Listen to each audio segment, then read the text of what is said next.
or this is the age that majority of the people are actually getting into relationships with the opposite gender. Welcome to the final part of this conversation.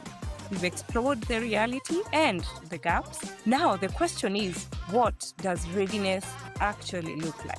Thank you for having me again, Dr. Maruti. This is where we actually now move from awareness to action. Readiness goes beyond grades. We are not talking about academic performance again here. We are talking about having someone who is all round. It includes emotional maturity, it includes decision making, it includes self-discipline and resilience. So for instance, with some of the questions we need to ask ourselves as a parent is, are these people ready to manage themselves? How easily can they recover from challenges? For instance, if they are not actually doing very well in academics, how are they able to pick themselves up? Are they able even to notice something that is probably they are struggling in a particular subject? Are they able to pick themselves? Other things that probably come up is how easily can they bounce back from a breakup? Because this is the season, or this is the age that majority of the people are actually getting into relationships with the opposite gender. Are they assertive enough, for instance, to reject negative peer pressure? Or are they people pleasers? Are they people who are not able to stand firm with their word, or they just want to flow with the crowd? Are they able to stand up and communicate clearly or articulate themselves?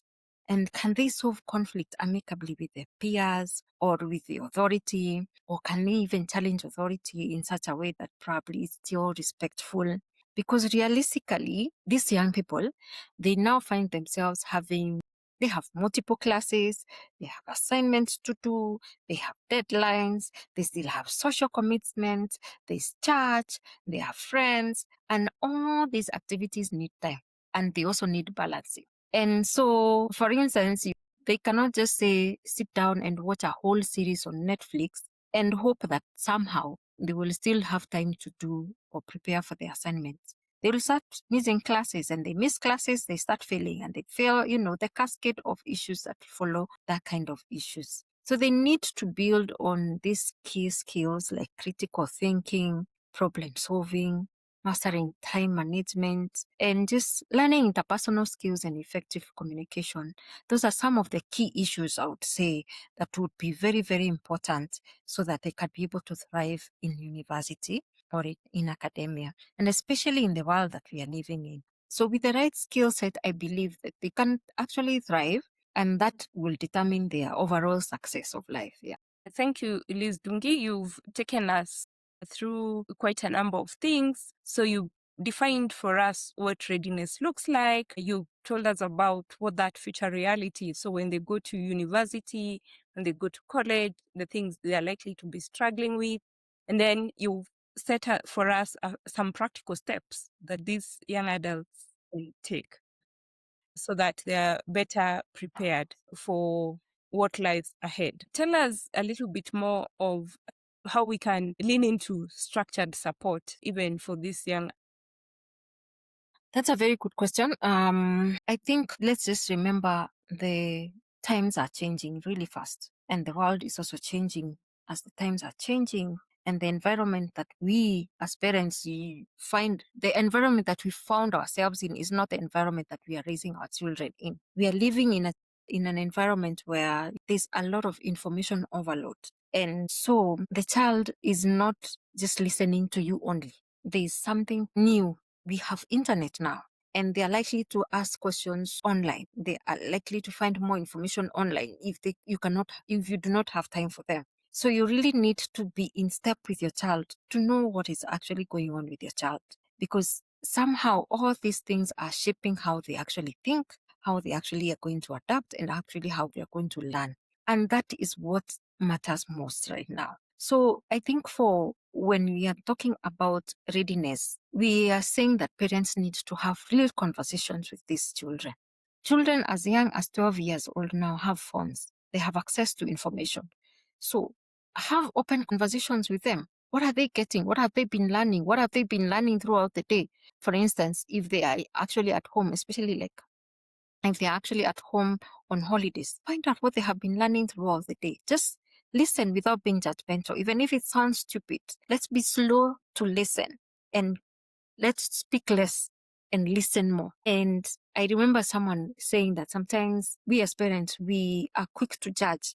And someone was giving an example of a typewriter for probably some Gen Zs or something like that. They may not understand what that means. But for someone who is a millennial, they would understand what a typewriter is. It's constantly typing. So we have a lot of words to give instead of listening more. And so I think also the second thing that probably, besides having real conversation, is giving them responsibility and just decision-making opportunities. Let them go support you in the business and give them open up your world to them so that they can see exactly what actually you do in your everyday life. And help them make decisions for you somehow and just normalize failure. They will fail and then just sort of work as a coach with them and not as a critic. Like, why did you even make that decision? Did you think that you wouldn't lose money in that kind of thing? And then also that one is that to help them reflect and build self-awareness. Self-awareness in the sense that they need to sort of understand themselves. What are their value system? So just take time to brainstorm with your child. As I said, their reasoning may be flawed because their brain is still growing. These people have not fully grown. So sometimes their reasoning may be flawed. And you're reasoning with them from a place of knowledge. And then they don't know. So just listening and just show that you care for their needs while you're still working in the path of correction. Support them in this journey of transition. Yeah, I think it is actually possible. Moving forward, I think it would also be good, Dr. Maruti, to just tell parents that help is available, because sometimes these conversations are not easy to have at home by yourself, because your child knows you. Your child knows your ideas, your child knows your flaws. And so probably even having a corrective conversation with your child may not be possible. So it's important for parents to know that it's okay to seek support. And this structured support is available for people to just walk alongside you as a parent to help your young person to just thrive before they go to university, so that by the time they are landing in university, they are grounded, and you will not have cases of having to help your child recover, struggle in that phase of life or university, that they will actually be capable individuals who will be all-rounded. They will be able to communicate well, they'll be able to bounce back from failure, they will be able to be resilient, they will be able to be persistent in their studies, and overall a balanced individual, so that we are also not just talking about just academic again in university, because the university environments brings out all these personalities, and that is where you see people now thriving in either sports or in theater or in many other activities, humanitarian activities. That's when people start identifying their pursuits.